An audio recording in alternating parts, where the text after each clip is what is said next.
When I went back to work after having my first son, it was emotionally excruciating.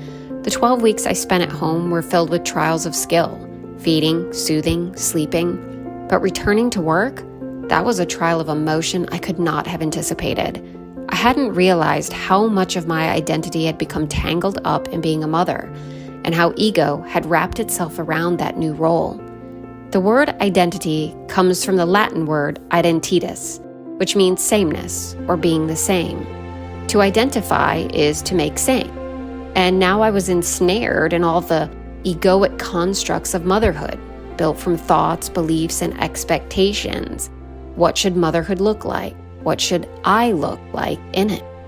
I knew society generally accepted working moms, and I loved my career in marketing and communications. But handing my baby to someone else for what felt like more waking hours than I had with him, that shook me. Welcome back to Gracefully Unraveled, a podcast where we explore the sacred messiness of motherhood, identity, and ego. I'm your host, Kelli Lynch, and every other week I'll be exploring how motherhood reshapes us, not into someone new, but into a deeper awareness of who we are. Through personal reflection, spiritual insight, a dash of data, and a whole lot of honesty, let's unravel with intention and kindness together. Statistically, 55% of moms return to work after maternity leave, but only 70% of all U.S. moms take any form of maternity leave. And of those who do, 26% return to work less than 2 months after giving birth. That's not a recovery, that's a sprint. In fact, 26.5% of new moms report their mental health as fair or poor in their first month back on the job. And let's be honest, the broader culture still assumes that caregiving is women's work. That expectation, paired with insufficient policies like lack of paid leave or affordable childcare, leaves most moms walking a tightrope between guilt and exhaustion. And let's be honest, the broader culture still assumes that caregiving is women's work. That expectation, paired with insufficient policies like lack of paid leave or affordable childcare, leaves most moms walking a tightrope between guilt and exhaustion. Some feel empowered in their return, others feel fractured. I was somewhere in the middle, empowered but confused. That confusion followed me for years. There was even a season when I became a little too identified with my career. I stayed late, took on more, felt validated by doing well, only to be wrecked with guilt that I had so little time with my son before bed. And later, I learned just how deeply he had struggled.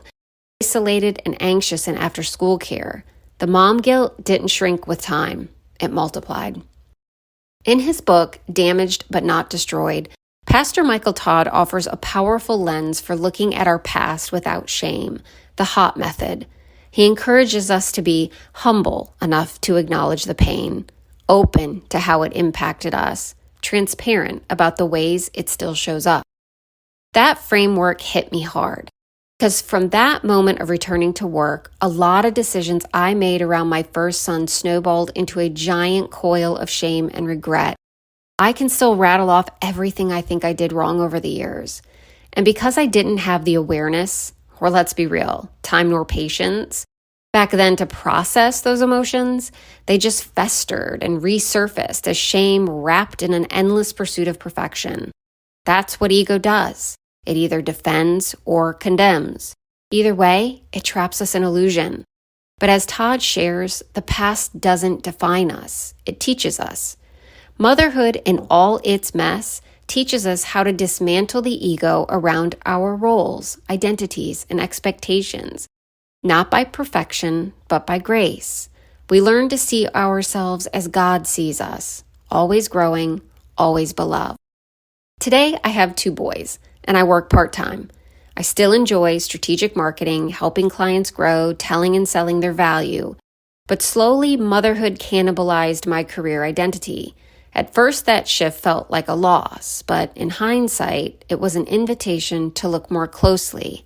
Because if I'm honest, part of the reason I began to so strongly identify with work in the first place was that I needed to be more than a mom. It wasn't just about purpose or passion. It was again about ego. I craved a sense of worth, a way to prove I still mattered outside of sleep schedules, sticker charts, and seemingly endless discipline.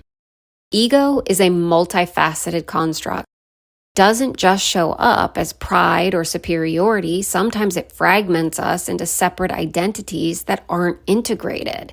The career woman version of me and the mother version of me were both built from expectation and survival, not always from conscious, authentic self. Neither was wrong, but neither was whole.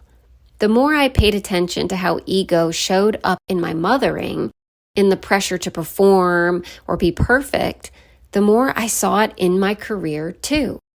Ego wears many masks. It can drive us to stay late at the office and then condemn us for not being home sooner.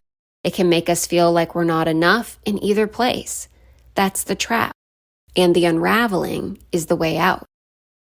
Franciscan friar Richard Rohr, in his book Falling Upward, writes, "It's a gift to joyfully recognize and accept our own smallness and ordinariness.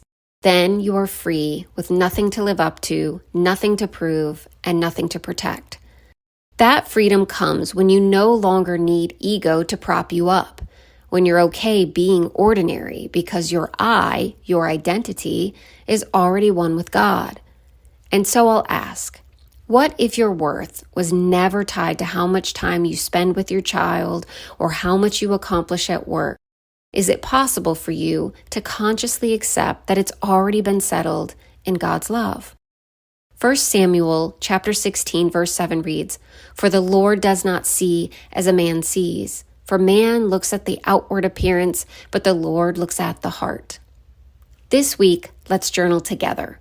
Take one moment from your motherhood story, especially one you've carried shame around, and write it down. Then try Michael Todd's HOT method. Be humble, be open, be transparent. See what it reveals. See where grace breaks through. Thanks for listening to Gracefully Unraveled. Be sure to check out the show notes and, if so inspired, share your thoughts or DM me. Also, be sure to follow my YouTube and social channels for additional content and tell all your mom friends so we can grow together. Until next time, keep unraveling.